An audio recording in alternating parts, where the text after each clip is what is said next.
Hello class 11 students, कैसे हैं आप लोग।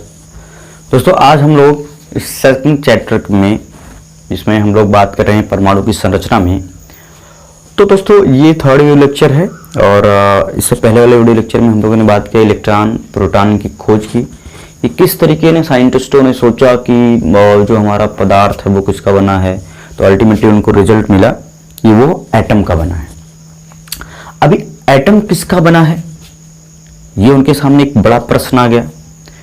तो एटम किसका बना है ये प्रश्न आ गया, तो सवाल था कि उत्तर क्या है।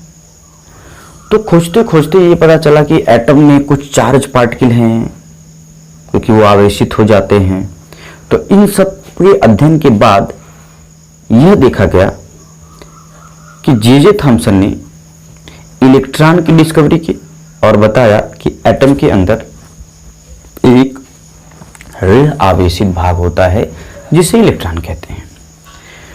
तो इसको सोचने के बाद हमारे साइंटिस्ट थे गोल्डस्टीन 1886 में, उन्होंने सोचा कि अगर एटम के अंदर निगेटिव चार्ज है, एटम तो न्यूट्रल होता है, इसका मतलब पॉजिटिव चार्ज भी होगा। तो उन्होंने क्या किया, पॉजिटिव चार्ज पर डिस्कस किया, रिसर्च किया और उसी सेटअप का प्रयोग करते हुए उन्होंने प्रोटॉन की खोज की। इसके बाद काफी दिनों के बाद यह चर्चा का विषय रहा कि आखिर जो हमारे इलेक्ट्रॉन प्रोटॉन हैं वह परमाणु के अंदर कैसे रहते हैं, वह परमाणु के अंदर कैसे रहते हैं। तो ये एक बड़ा प्रश्न का विषय था कि आखिर वो परमाणु के अंदर कैसे रहते हैं। तो हमारे सर जे थॉमसन ने ही हमारे सर जे थॉमसन ने ही यह बताया कि परमाणु के अंदर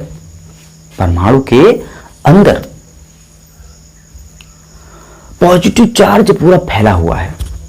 पॉजिटिव चार्ज क्या है, पूरा फैला हुआ है और इलेक्ट्रॉन उसमें धसे हुए हैं, जस्ट लाइक तरबूज। तरबूज हम लोगों ने देखा होगा ना, इस तरीके से होता है। हाँ, हमारा कलाकारी इस तरीके से बनाने का कोशिश करते हैं। लेट्स से ये तरबूज है, यहां पर ये पॉजिटिव चार्ज क्या है, पूरे भाग में इस तरीके से फैला हुआ है। देखिए हम बनाने की कोशिश कर रहे हैं दोस्तों।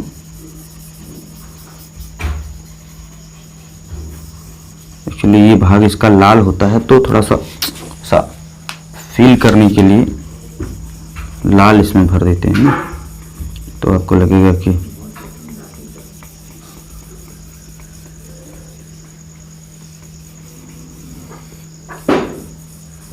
चलो तरबूज बना तो नहीं है, मान लेते हैं तरबूज बना है, ठीक है। अब यहाँ में बीच में क्या थे, इसके सीड होते हैं, तरबूज के बीज होते हैं। तो हमारे थॉमसन साहब का कहना था कि परमाणु का अधिकतर भाग क्या है, धनावेशित है। परमाणु का अधिकतर भाग क्या साहब, धनावेशित है। तो यह धनावेशित भाग हो गया और यह क्या हो गया, ऋणावेशित भाग। मतलब इनका कहना था हमारे थॉमसन साहब का कि जब इलेक्ट्रॉन की खोज हुई और बाद में प्रोटॉन पर बात चलने लगी तो इनसे पूछा गया कि भैया बताइए कि इलेक्ट्रॉन प्रोटॉन जो हैं वह कैसे परमाणु के अंदर रहते हैं। तो इनका कहना था कि परमाणु का अधिकतर भाग जो होता है वह क्या होता है, धनावेशित होता है और ऋणावेशित भाग इसमें ठीक उसी तरीके से धसे होते हैं जिस तरीके से तरबूज में उसके बीज धसे होते हैं, है ना। तो मैंने यहाँ पे बनाने की कोशिश किया, यहाँ पे असल वाला तरबूज भी आपको दिख रहा होगा। हाँ, यहाँ मैंने बनाने की कोशिश की, यहाँ पे असल वाला तरबूज भी आपको दिख रहा होगा कि इस तरीके से तरबूज में उसके बीज धसे हुए हैं। तो इनके अकॉर्डिंग परमाणु का अधिकतर भाग धनावेशित था और ऋणावेशित भाग उसमें एम्बेडेड थे, धसे हुए थे, जस्ट लाइक वाटरमेलन। तो इनके मॉडल को तरबूज मॉडल अर्थात वाटरमेलन मॉडल या प्लम पुडिंग मॉडल कहा जाता है। जैसे लड्डू में उसकी गूंदी है ना, लौकी के बीज धसे होते हैं, उस तरीके से कहा जाता है। परंतु इनका मॉडल ज़्यादा सफल नहीं रहा। लेकिन हाँ, यद्यपि ये पहला मॉडल था, है ना, यद्यपि इनका ये क्या था, पहला मॉडल था, तो इनका मॉडल सफल नहीं रहा क्योंकि आने वाले न्यूट्रॉन्स की, है ना, जब आगे न्यूट्रॉन खोजा गया तो उसके स्थान को, कि न्यूट्रॉन कहाँ रखा जाएगा, उसके स्थान को ये व्याख्या नहीं कर पाए और परमाणु के स्टेबिलिटी की भी व्याख्या नहीं कर पाए। तो जो हमारे थॉमसन साहब का परमाणु मॉडल था वह जो है आगे चल के क्या हो गया साहब, फेल हो गया। आगे चल के क्या हो गया, फेल हो गया, मामला थोड़ा सा गड़बड़ हो गया। तो थॉमसन का परमाणु मॉडल एक लाइन में आप समझिए कि उनका कहना था कि परमाणु के अंदर धनावेशित भाग है जिसमें ऋणावेशित भाग सूक्ष्म रूप से धसा हुआ है। ये सिंपल सा परमाणु मॉडल में, प्रथम परमाणु मॉडल में थॉमसन साहब ने कहा था। चलिए आगे आपको लेके चलते हैं। तो फिर आगे क्या होता है, न्यूट्रॉन की खोज होती है 1932 में। 1932 में एक वैज्ञानिक थे जिनका नाम था चैडविक। चैडविक ने देखा कि जो हमारे असल में परमाणु है, परमाणु का भार जो है वह इलेक्ट्रॉन प्लस प्रोटॉन के भार के बराबर होना चाहिए। तब तक इलेक्ट्रॉन और प्रोटॉन का भार खोजा जा चुका था, है ना, तब तक इलेक्ट्रॉन प्रोटॉन का भार खोजा जा चुका था। तो उन्होंने कहा परमाणु का भार इलेक्ट्रॉन और प्रोटॉन के भार के बराबर होना चाहिए, लेकिन इसका भार कुछ ज्यादा आ रहा है। परमाणु का भार क्या आ रहा है, कुछ ज्यादा आ रहा है। इसका मतलब इसमें कोई और चीज भी मौजूद है और उस चीज को, वह चीज उदासीन है। वह चीज क्या है, उदासीन है। कोई और भी चीज मौजूद है और वह क्या है, उदासीन है। क्योंकि ऑलरेडी इलेक्ट्रॉन प्रोटॉन माइनस और प्लस मिल के उदासीन बन चुके थे, तो यह भी अगर कोई आवेशित कण होता तो मामला गड़बड़ा जाता। क्योंकि अल्टीमेटली तब भी हम यही जानते थे कि परमाणु उदासीन, और आज भी यही सत्य है कि परमाणु उदासीन है। तो इस स्थिति में मित्रों यहां पर कुछ ऐसा पार्ट था, ऐसा पार्टिकल था जो भारी है लेकिन वह क्या है, न्यूट्रल है। तो इसकी खोज करने के लिए हमारे चैडविक साहब ने 1932 में बेरिलियम के नाभिक पे अल्फा कणों की बमबारी करवाया। बेरिलियम के नाभिक पे अल्फा कणों की क्या करवाया, बमबारी करवाया। तो यहां से कुछ इस तरीके की चीजें देखने को मिली। यहां से कुछ इस तरीके की चीजें देखने को मिली कि ये दोनों मिलके कार्बन के परमाणु को जनरेट किए। ये दोनों मिलके क्या किए, कार्बन के परमाणु को जनरेट किए दोस्तों। और यही जो चीज थी इसी को न्यूट्रॉन बोला गया। इसी को क्या बोला गया, न्यूट्रॉन बोला गया।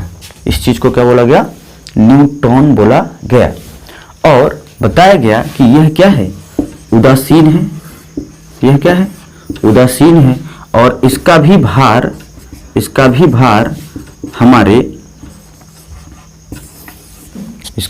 हमारे जो है प्रोटॉन जितना है। इसका भी भार हमारे कितना है, प्रोटॉन जितना है। इलेक्ट्रॉन का भार बहुत ही सूक्ष्म होता है। इलेक्ट्रॉन का भार बहुत ही क्या होता है, सूक्ष्म होता है। ये मेरे ख्याल से केजी रहेगा, ठीक है। अभी मैं सारा डिटेल यहाँ पे दिखा दूंगा।